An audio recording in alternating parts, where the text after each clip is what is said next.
मुकद्दर के सामने प्यासे खड़े हुए हैं समंदर के सामने। चलती नहीं है एक मुकद्दर के सामने, प्यासे खड़े हुए हैं समंदर के सामने। और कल तक तो खैरियत थी, खुदा जाने क्या हुआ। कल तक तो खैरियत थी, खुदा जाने क्या हुआ। क्यों भीड़ सी लगी है मेरे घर के सामने। पुरजोर तालियों से इस्तकबाल करें भाई अविनाश अग्रवाल का।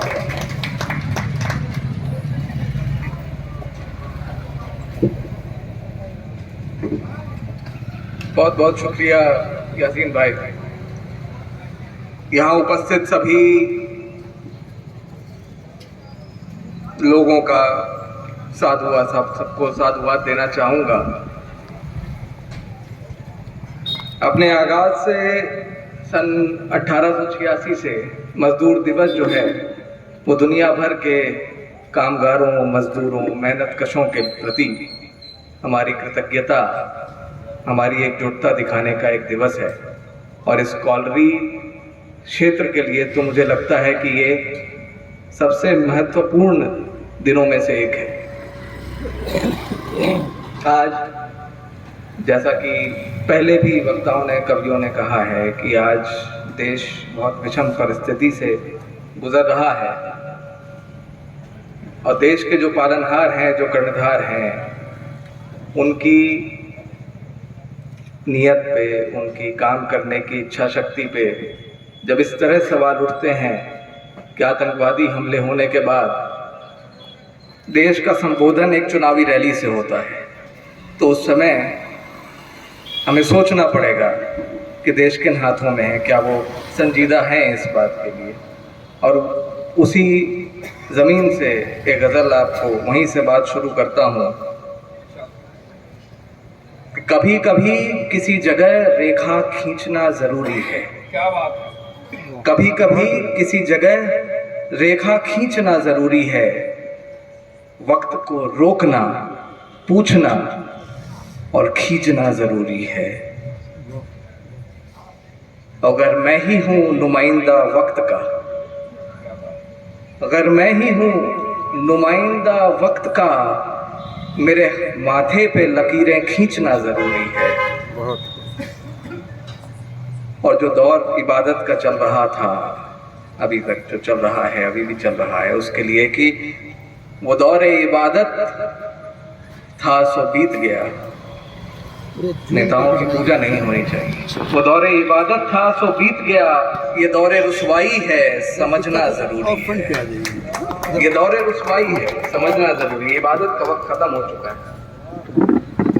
और जैसा कि सबने कहा कि आतंकवादी हमले हुए, देश पे हमला हुआ, मुझे लगता है कि हमला शरीर पे नहीं हुआ था, हमारे दिमाग पे हुआ था, हमारे जहन पे हुआ था।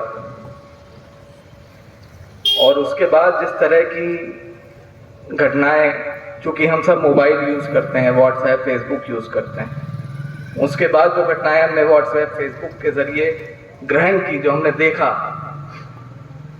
वो हमको बांटने में लगी थी। मुझे लगता है कि हिंदुस्तान एक ऐसा देश है, एक ऐसा जलता हुआ चिराग है जो पूरे विश्व को रोशन कर रहा है, और उसे बुझाने के लिए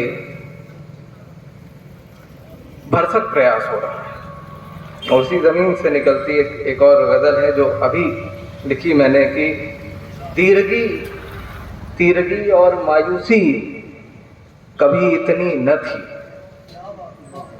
तीरगी और मायूसी कभी इतनी न थी, खाई रिश्तों की गहरी कभी इतनी न थी। बहुत खूब। कि तीरगी और मायूसी कभी इतनी न थी, खाई रिश्तों की गहरी कभी इतनी न थी। और ये तुम्हारे इरादों के इम्तिहान की घड़ी है। ये तुम्हारे इस देश के जो हाकिम हैं उनके इरादों की इम्तिहान की घड़ी, ये तुम्हारे इरादों के इम्तिहान की घड़ी है।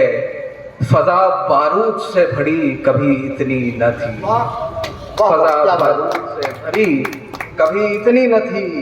और हर सिमत बुझने लगे चिराग अमन के, हर सिमत बुझने लगे चिराग अमन के। साजिश हवाओं की गहरी कभी इतनी न थी। और देखेंगे सहरे इल्म दानाई जाने कहाँ रुक गई। सहरे इल्म दानाई जहां जाने कहाँ रुक गई। रात जहल की लंबी कभी इतनी न थी। रात जहल की लंबी कभी इतनी न थी। और ये जो आग लगाई जा रही है, जो बारूद है, वो आ रहा है सोशल मीडिया से, फेसबुक से, व्हाट्सएप से, एक्स से। और उसी जमीन से एक नज्म है,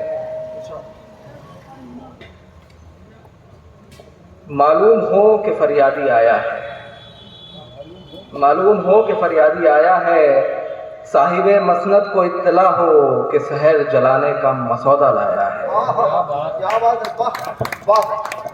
साहिबे मसनद को इत्तला हो कि शहर जलाने का मसौदा लाया है। ये कैसे हो कि शहर जले और धुआं ना हो, किसी को कोई गुमा ना हो। ये कैसे हो कि बस्ती जले और बाशिंदे सभी सोते रहें चैन से। क्या कोई ऐसा तंत्र है उसके पास? जी हाँ, फरियादी के पास है फेसबुक, व्हाट्सएप, एक्स, और बाशिंदों के पास है मोबाइल फोन। एक ऐसी फौज है उसके पास जो दिनों रात बस चला रही है रिश्तों के शहर। हर रोज नया मकान गिरता है एतबार का। एक नई सड़क तैयार होती है नफरत की, जिस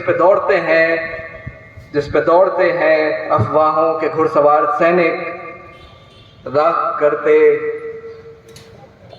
करते बस्तियां इतिहास की, साझा रवायत की। मगर मौजिजा देखिए साहब, चमत्कार, मगर मौजिजा देखिए साहब कि सब बेखबर सो रहे हैं।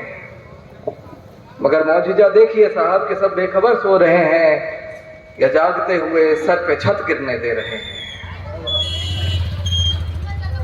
लेकिन मुझे लगता है कि परिवर्तन जो है वो एक ऐसा अमल है कायनात का जो निर्धारित है, जो होना है, जो कभी बदल नहीं सकता। परिवर्तन होगा और वो हमारे हाथ में है। कि थमा दी है मशालें तुम्हारे हाथ में, थमा दी है मशालें तुम्हारे हाथ में। अब जलाना क्या है, सब तुम्हारे हाथ में। वाह, क्या बात। कि थमा दी है मशालें